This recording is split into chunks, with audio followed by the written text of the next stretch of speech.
എന്തുകൊണ്ട് ഞാൻ, എന്തുകൊണ്ട് ഇവിടം.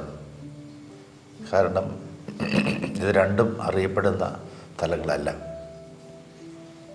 തൃശ്ശൂർ രൂപതയിലെ സാധാരണ ഒരു വൈദികൻ എന്നതിനപ്പുറം പേരോ പെരുമയോ പ്രശസ്തിയോ അക്കാദമിക് യോഗ്യതകളോ ഒന്നുമില്ലാത്ത ഒരാളാണ് ഞാൻ. വിളക്കന്നൂർ ഇടവക എന്ന് പറയുന്നതും വലിയ പ്രാധാന്യമുള്ള ഒരു ഇടവകയായിട്ടല്ല അന്ന് പരിഗണിക്കപ്പെട്ടിരുന്നത്. അതുകൊണ്ട് തന്നെ എന്തുകൊണ്ട് ഞാൻ, എന്തുകൊണ്ട് ഇവിടം എന്ന ഒരു ചിന്ത എൻ്റെ മനസ്സിനെ എപ്പോഴും അലട്ടുമായിരുന്നു. ഇടയ്ക്കിടയ്ക്കൊക്കെ പ്രാർത്ഥിക്കുമ്പോൾ ഞാൻ ഈ ചോദ്യം ദൈവത്തോട് തന്നെ ചോദിക്കുകയും ചെയ്തിട്ടുണ്ടായിരുന്നു.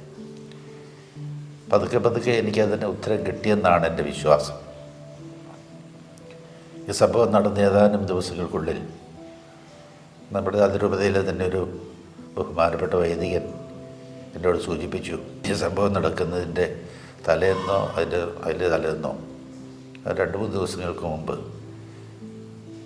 അതിൻ്റെ തൊട്ടടുത്ത ടൗണായ കരുവഞ്ചാലിൽ ഏതോ ഒരു ഓഡിറ്റോറിയത്തിൽ കത്തോലിക്കാ സഭാ വിശ്വാസത്തിൽ നിന്ന് മറുതലിച്ചു പോവുകയും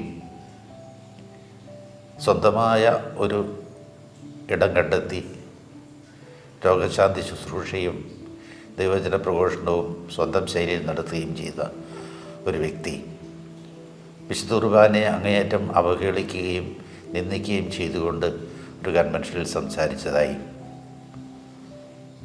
തിരുവോസ്തിയെ, വിശുദ്ധ കുർബാനയ്ക്ക് ഉപയോഗിക്കുന്ന തിരുവോസ്തിയെ സിസ്റ്റർമാരുണ്ടാക്കുന്ന ദോശയായും അതിനെ അച്ഛന്മാർ പള്ളിയിൽ കൊണ്ടുവന്ന് വെച്ച് എന്തൊക്കെയോ കാട്ടിക്കൂട്ടിയിട്ട് ആൾക്കാർക്ക് വീതിച്ചു കൊടുക്കുന്ന ഒരപ്പമായും അദ്ദേഹം ചിത്രീകരിക്കുകയും കുർബാന കഴിഞ്ഞിറങ്ങി ഉടനെ തന്നെ കശാപ്പശാലയുടെ മുമ്പിൽ പോയി നിന്ന് ക്യൂ നിന്ന് ബീഫും പോർക്കുമൊക്കെ വാങ്ങിച്ച് അത് കൊണ്ടുപോയി കറി വെച്ച് രാവിലെ കഴിച്ച വിശുദ്ധ കുർബാന എന്ന് ചേട്ടന്മാർ വിളിക്കുന്ന ദോശയപ്പത്തിന് കറിയായിട്ട് കൂട്ടുകയും ചെയ്യുന്നു എന്നൊക്കെ അദ്ദേഹം അവിടെ വിളിച്ചു പറയുകയുണ്ടായി. ആ സംഭവത്തിന് 2 ദിവസത്തിനുള്ളിലാണ് ഈ വിളക്കന്നൂരിൽ കുർബാന മധ്യേ ഈശോയുടെ തിരുമുഖം പ്രത്യക്ഷമാവുക.